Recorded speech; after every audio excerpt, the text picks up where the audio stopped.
Engineers की एक छोटी सी गलती दुनिया के सबसे बड़े डैम को कोलैप्स कर सकती है। जब सीमेंट पानी के कांटेक्ट में आती है तो वह गर्म होने लगती है और थोड़े टाइम बाद में जब वह सूखने लगती है तो उसका टेम्परेचर और ज्यादा बढ़ने लगेगा। अब मानकर चलो आप एक बहुत बड़ा डैम बना रहे हो जिसमें मिलियंस ऑफ टन आपको कंक्रीट और सीमेंट का मिक्सचर डालना है, और यदि आपने सीमेंट को ठंडा नहीं किया तो कितना ही बड़ा डैम हो, एक वीक के अंदर उसमें क्रैक्स आने लगेंगे और पूरा डैम कोलैप्स कर जाएगा। हम बात करेंगे दुनिया के सबसे बड़े 3 गॉर्जेस डैम के कंस्ट्रक्शन में इंजीनियर्स के सामने आए बड़े चैलेंजेस की। यह डैम चीन में यंगटजे रिवर पे बना हुआ है। 2012 में यह डैम पूरा फंक्शनल हो गया और चीन ने इस डैम को बहुत ही डीप इंजीनियरिंग के साथ में बनाया, जिसकी वजह से इस डैम की एज लगभग 10,000 साल बताई जा रही है। जब यह डैम अपनी फुल पावर पर ऑपरेट करता है तो 22,500 मेगावाट इलेक्ट्रिसिटी जनरेट करता है, जो दुनिया में सबसे ज्यादा हाइड्रो इलेक्ट्रिक पावर जनरेशन करने वाला डैम है। इस डैम की टोटल लेंथ 2.33 किलोमीटर है, जिसमें पावर जनरेशन के लिए 32 जनरेटर लगे हुए हैं और 2 एक्स्ट्रा जनरेटर जो डैम को लोकल लेवल पर सप्लाई करते हैं। सबसे पहले हम बात करते हैं डैम के कंस्ट्रक्शन की। जब हम एक रनिंग रिवर पर डैम बनाते हैं तो जरूरी है कि पानी से बचा जाए। यदि कोई छोटी रिवर है तो पानी को साइड से डाइवर्ट किया जाता है और कोफर डैम बनाया जाता है। कोफर डैम इस एरिया के पानी को पूरी तरीके से रोक देगा, जिसकी वजह से यह एरिया ड्राई होने लगेगा और यहाँ पर डैम का कंस्ट्रक्शन स्टार्ट किया जा सकता है।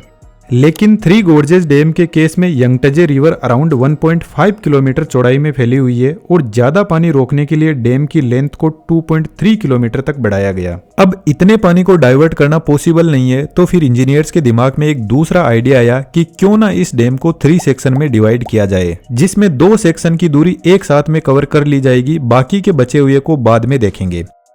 तो बेसिकली इंजीनियर्स ने एक टेम्परेरी डैम बनाया जिसको कोफर डैम बोलते हैं। कोफर डैम को बनाने के लिए यहाँ पर मिट्टी पत्थर डालना स्टार्ट किया गया और साथ में बड़े बड़े स्टील के बॉक्स में पत्थर के टुकड़ों को डालकर पानी को रोका गया। इस डैम को और ज्यादा मजबूती देने के लिए सीमेंट कंक्रीट से कवर किया गया, क्योंकि इस रिवर का पहले का भी रिकॉर्ड है, यहाँ पर फ्लडिंग जैसी सिचुएशन होती रहती है, तो कहीं डैम के कंस्ट्रक्शन के बीच में यह सब कुछ बहा के न ले जाए। कोफर डैम बनाने के बाद में रिवर बेड की खुदाई स्टार्ट की गई। यह काम तब तक किया गया जब तक बेडरॉक की लेयर न मिल जाए। लगभग 40 से 50 मीटर की डेप्थ में बेडरॉक की लेयर मिली। अब बेडरॉक की लेयर तो मिल गई, लेकिन फाउंडेशन को अर्थक्वेक से बचाना जरूरी है, क्योंकि अर्थक्वेक की वजह से यदि फाउंडेशन में क्रैक्स जनरेट हुए तो वाटर सीपेज होना स्टार्ट हो जाएगा और पूरा ब्रिज कोलैप्स कर सकता है। तो फिर बेडरॉक की लेयर में जितने भी क्रैक्स थे उनको भरने के लिए सीमेंट और केमिकल ग्राउटिंग का यूज किया गया। फॉर एग्जाम्पल, यदि किसी साइड में वाटर सीपेज हो रहा है और साथ में रॉक की वीक लेयर है तो फिर यहाँ पर हॉरिजॉन्टल ड्रिलिंग मशीन से ड्रिल की जाती है और फिर प्रेशर के साथ में सीमेंट और केमिकल ग्राउटिंग को भरा जाता है, जिससे पानी का रिसाव रुक जाएगा और अर्थक्वेक के लिए भी फाउंडेशन स्ट्रॉन्ग होता जाएगा। लेकिन डैम के कंस्ट्रक्शन में एक सबसे बड़ी प्रॉब्लम होती है। रिवर में जो पानी का फ्लो हो रहा है वह अर्थ के नीचे से भी कई लेयर से फ्लो होता है, तो बहुत मुश्किल है कि हम डैम के नीचे से जो पानी फ्लो हो रहा है उसको कंप्लीटली रोक पाएं। तो फिर पानी से पंगा लेने से अच्छा है जो पानी डैम के फाउंडेशन के नीचे से सीपेज हो रहा है उसको एक प्रॉपर रास्ता दे दिया जाए। तो इसके लिए बेडरॉक की लेयर में वर्टिकल बोर होल किए जाते हैं। अब जो पानी लेयर में मुश्किल से फ्लो हो रहा था उसको बोर होल की वजह से एक रास्ता मिल जाएगा और इधर से पानी आने लगेगा। लेकिन हमें मल्टीपल बोर होल करने होंगे, क्योंकि एक बोर होल पूरे एरिया का पानी बाहर नहीं निकाल सकता, और फिर इन सभी बोर होल को एक सेंट्रलाइज्ड ड्रेनेज सिस्टम से कनेक्ट किया जाता है। यह सब होने के बाद में स्टील रीइंफोर्समेंट बार का ग्रिड पैटर्न सेट किया जाता है और फिर यहाँ पे डैम का फाउंडेशन बनना स्टार्ट होता है। 3 गॉर्जेस डैम का बेस 115 मीटर वाइड है, तो यहाँ पर एक साथ में कंक्रीट और सीमेंट को भरना बहुत रिस्की हो सकता है, क्योंकि सीमेंट जब पानी के कांटेक्ट में आती है तो उसका टेम्परेचर इंक्रीज होने लगता है और जैसे जैसे सीमेंट सूखने लगेगी तो उसका टेम्परेचर और ज्यादा बढ़ने लगेगा और यहाँ पर हाई टेम्परेचर फाउंडेशन में क्रैक्स जनरेट कर सकता है, जिसकी वजह से कितना भी बड़ा डैम हो वह कुछ ही दिनों में कोलैप्स कर जाएगा। अब यहाँ पर जरूरी है कि सीमेंट को ठंडा रखा जाए। उसके लिए जो भी मटेरियल यहाँ पर यूज होने वाला है जैसे कंक्रीट, पत्थर, पानी, इनको पहले ही ठंडा कर लिया जाए और इनको ठंडा करने के लिए साइड पर बड़े बड़े कूलिंग चेंबर बनाए गए, जिससे कंक्रीट और पत्थर को ठंडा किया गया और साथ में पानी को भी ठंडा करके ही सीमेंट में मिक्स किया गया। इससे कुछ टेम्परेचर कंट्रोल होने लगेगा। अब सीमेंट कंक्रीट को मिक्स करने के बाद में फाउंडेशन तक पहुंचाने के लिए सिर्फ 15 मिनट का टाइम लिया गया, जिसमें कन्वेयर बेल्ट की हेल्प से हाई स्पीड में कंक्रीट को अपनी जगह पर पहुंचा दिया गया। क्योंकि यदि यहाँ पर ज्यादा टाइम लग गया तो सीमेंट सूखने लगेगी और उसकी पकड़ कम होने लग जाएगी। अब जो कंक्रीट को कूल करने के लिए प्रोसेस काम में ली गई है यह सफिशिएंट नहीं है, क्योंकि यहाँ पर जितने भी ट्रीटमेंट किए गए हैं यह सब हमने फाउंडेशन में सीमेंट भरने से पहले कर लिए। तो जरूरी है कि फाउंडेशन बनने के बाद में भी उसको कूलिंग प्रोवाइड की जाए। तो इसके लिए सबसे पहले फाउंडेशन का तरीका ही बदला गया। फाउंडेशन को पूरा एक साथ में ना बनाकर उसको ब्लॉक में बनाया गया और जब एक ब्लॉक सूख गया तो फिर दूसरे का कंस्ट्रक्शन स्टार्ट किया गया और साथ में पानी के पाइपलाइन फाउंडेशन के अंदर सेट किए गए, जहां से ठंडे पानी को तब तक फ्लो करवाया गया जब तक सीमेंट पूरी मजबूती से सेट ना हो जाए। इस तरीके से डैम का कंस्ट्रक्शन चलता गया और एक साइड का डैम बनकर तैयार हो गया। आपको जानकर हैरानी होगी, इस डैम की टोटल हाइट 175 मीटर है और टॉप से इसकी विड्थ 40 मीटर की है। अब डैम का रेगुलर मेंटेनेंस होना जरूरी है और उसके लिए यहाँ पर गैलरी बनाए जाते हैं। इन गैलरी का प्राइमरी काम होता है जो वाटर सीपेज ब्रिज के फाउंडेशन के नीचे से आ रहा है उसको कंट्रोल्ड वे में बाहर भेजना और मेंटेनेंस के काम के लिए जगह प्रोवाइड करवाना। जब हाफ डैम बनकर तैयार हो जाता है तो अब सही टाइम है कोफर डैम को हटाने का। लेकिन इस डैम को कंक्रीट की हेल्प से मजबूती से बनाया गया था, तो इसके अंदर ब्लास्ट करवाए जाते हैं और डैम को तोड़ा जाता है। अब बारी है बचे हुए थर्ड सेक्शन को बनाने की, लेकिन यहाँ पर सबसे बड़ी प्रॉब्लम है कि पानी को कैसे मैनेज किया जाए। यहाँ पर एक छोटा सा कंसेप्ट और आता है स्किल्स का। यदि आप इंटरेस्टेड हो अपनी क्रिएटिविटी को बढ़ाने में तो 3D एनिमेशन एक बेस्ट अपॉर्चुनिटी है। आप साइड में थोड़ा टाइम देते हुए इसमें बहुत कुछ अच्छा कर सकते हो। और अभी तो AI का भी अच्छा सपोर्ट है। हमारे एडवांस 3D एनिमेशन के कोर्स में स्टेप बाय स्टेप एक कंप्लीट वीडियो प्रोडक्शन की प्रोसेस में 3D एनिमेशन की किन किन स्टेज से होकर गुजरते हैं उनको पूरा डिटेल से एक्सप्लेन किया गया है। डिस्क्रिप्शन में डिटेल्स अवेलेबल है, जरूर से चेकआउट कीजिएगा। अब वापस टॉपिक पर आते हैं। अभी तक इंजीनियर्स ने डैम के 2 सेक्शन एक साथ में बना लिए और यह जो सेक्शन है इसमें 46 स्पिलवे लगे हुए हैं जिससे पानी को पास किया जा सकता है। तो इन चैनल को ओपन कर दिया गया और जैसे ही पानी का लेवल नीचे आया तो फिर इधर साइड में हेवी मात्रा में टन्स ऑफ अर्थ मटेरियल जैसे मिट्टी, पत्थर, चट्टानों के टुकड़े डाले गए और इस लेवल को ऊपर लाया गया और फिर पानी को कंप्लीटली रोकने के लिए अब की बार कंक्रीट का कोफर डैम बनाया गया। और सेम ही तरीके से राइट साइड का सेक्शन बनकर तैयार हुआ। ठीक इसी तरीके से लेफ्ट साइड के सेक्शन भी बनकर तैयार हुए। इंटरेस्टिंगली जब यह डैम बनकर तैयार हुआ तो इसमें total 280 million cubic ton cement concrete का मिक्सचर यूज हुआ।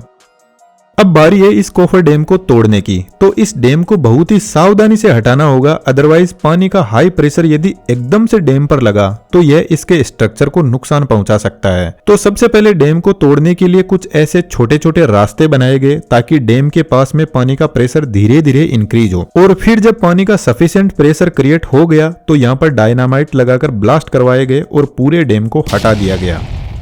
लेकिन आपको क्या लगता है डैम का कंस्ट्रक्शन इतना आसान है? यहाँ पर चैलेंजेस आना अब स्टार्ट होंगे। सबसे पहला चैलेंज तो यह आया कि यह मोस्ट बिजिएस्ट रूट है कार्गो शिप के लिए। तो चीन इतना पागल नहीं है कि वह डैम बनाकर अपना बिजनेस ही खराब कर ले। तो इंजीनियर्स ने एक ब्रिलियंट आइडिया निकाला। बड़े कार्गो शिप को पास करवाने के लिए एक रास्ता बनाया गया जो एक 5 स्टेज शिप लॉकिंग मैकेनिज्म है। यहाँ पर हर एक स्टेज की लेंथ 280 मीटर है और विड्थ 34 मीटर है। तो यहाँ से बड़े कार्गो शिप को पास किया जा सकता है। फॉर एग्जाम्पल जैसे कोई कार्गो शिप आता है तो कार्गो शिप को इस फर्स्ट स्टेज में लाया जाता है और फिर गेट को लॉक कर दिया जाता है। अब जो सेकंड स्टेज में पानी है उसको फर्स्ट स्टेज में छोड़ा जाता है और इसके लिए नीचे की तरफ स्लाइडिंग गेट लगे रहते हैं। तो इससे यहाँ पर धीरे धीरे फर्स्ट स्टेज में वाटर का लेवल बढ़ना स्टार्ट होगा और साथ में शिप भी ऊपर उठने लगेगा। जब दोनों स्टेज का लेवल बराबर हो जाएगा तो सेकंड स्टेज ओपन होगी और फिर शिप सेकंड स्टेज पर पहुंच जाएगा और यहाँ पर इसको लॉक कर दिया जाएगा और फिर ऊपर के स्टेज से पानी को छोड़ा जाएगा और शिप को ऊपर उठाया जाएगा। इस तरीके से शिप डैम को क्रॉस कर जाएगा। लेकिन यहाँ पर एक बहुत बड़ी प्रॉब्लम है, जो वाटर डिफरेंस है वह लगभग 113 मीटर का है। तो शिप को इतनी हाइट पर पहुंचाने में 4 घंटे का टाइम लगता है। दोस्तों आपके एक ओपिनियन की जरूरत है, कमेंट बॉक्स में जरूर से बताना। हम सोच रहे हैं कि AI के टूल्स को आपको कंप्लीट डिटेल से आपको एक लाइव क्लास में सिखाया जाए। क्या आप सीखने में इंटरेस्टेड हो तो हम क्लास ऑर्गेनाइज करवा सकते हैं। आपका ओपिनियन जरूर से बताना। अब यदि कोई क्रूज शिप है तो कपल्स घूमने आए हैं, उनका टाइम तो इन स्टेज में ही निकल जाएगा। तो इंजीनियर्स ने एक और रास्ता बनाया, और यह रास्ता देखा जाए तो एक पावरफुल लिफ्ट है जो पूरी ही शिप को उठा लेती है। और इंटरेस्टिंगली दुनिया की सबसे पावरफुल लिफ्ट इसी डैम पर बनी हुई है, जिसकी वेट लिफ्टिंग कैपेसिटी 3000 टन है। जब यहाँ पर कोई शिप आता है तो इसको शिप चेंबर में लाया जाता है और चेंबर को बंद कर दिया जाएगा। इस लिफ्ट की टोटल लेंथ 120 मीटर है और विड्थ 18 मीटर है। अब इस पूरे लिफ्ट चेंबर को ही उठाना स्टार्ट किया जाता है, और इस चेंबर के दोनों साइड में हेवी रोप लगे रहते हैं, और यह रोप ऊपर की तरफ पावरफुल पुली सिस्टम से कनेक्टेड रहते हैं। और शिप चेंबर के दूसरी साइड में वेट को बैलेंस करने के लिए हेवी काउंटर वेट लगाए जाते हैं। एक्चुअल में इस लिफ्ट में शिप चेंबर को ऊपर उठाने के लिए पावरफुल हाइड्रोलिक मोटर सिस्टम इसी शिप चेंबर पर ही लगा रहता है, जिसकी वर्किंग वाकई में बहुत इंटरेस्टिंग है। सिर्फ चेंबर के 4 पॉइंट पर पावरफुल मोटर सिस्टम लगा रहता है। यह मोटर पुली से कनेक्टेड होते हुए इस वोम गियर को रोटेट करवाती है, और यह वोम गियर इन थ्रेड्स में रोटेट करता है, और इस रोटेशन से इस लिफ्ट चेंबर को ऊपर की तरफ फोर्स लगता है। यह ठीक एक नट बोल्ट की तरह काम करता है। लेकिन वोम गियर की सबसे अच्छी बात यह है कि यदि रस्सी टूट भी जाए तो लिफ्ट वहीं पर रुक जाएगी, नीचे नहीं गिरेगी, क्योंकि यह गियर यूनिडायरेक्शनल पावर ट्रांसफर करता है। थोड़ा इसको सिंपल करते हैं, यह दोनों नॉर्मल टीथ गियर है। यहाँ पर कोई फर्क नहीं पड़ता, कोई सा भी गियर किसी भी गियर पर पावर लगाकर रोटेट करवा सकता है एक दूसरे को। लेकिन इस वोम गियर की कंडीशन में सिर्फ यह वोम गियर इस रिंग गियर को रोटेट करवा सकता है, लेकिन यह रिंग गियर वापस इस वोम गियर पर पावर नहीं लगा सकता, चाहिए इस पर कितना भी लोड क्यों ना हो। और ठीक ऐसा ही हमारे इस लिफ्ट में हो रहा है। अब यदि आपने थोड़ा सा भी अपना दिमाग लगाया तो यदि यह वोम गियर अच्छे से काम कर रहा है तो फिर रोप का क्या काम है। यह तो अकेला ही लिफ्ट को ऊपर उठा सकता है, लेकिन असल में वोम गियर का सिर्फ इतना काम है कि यह लिफ्ट को ऊपर की तरफ फोर्स लगाए। बाकी लिफ्ट का वजन रोप और काउंटर वेट ही हैंडल करते हैं। जैसे गाड़ी का इंजन गाड़ी का वेट नहीं उठाता, वह सिर्फ गाड़ी को फॉरवर्ड डायरेक्शन में मूव करवाता है। गाड़ी का वजन टायर पर होता है। अब यहाँ पर फिर से प्रॉब्लम आ जाती है, यदि रस्सी टूट जाए तो वोम गियर तो अपने हाथ खड़े कर देंगे और पूरी लिफ्ट धड़ाम से नीचे गिर जाएगी।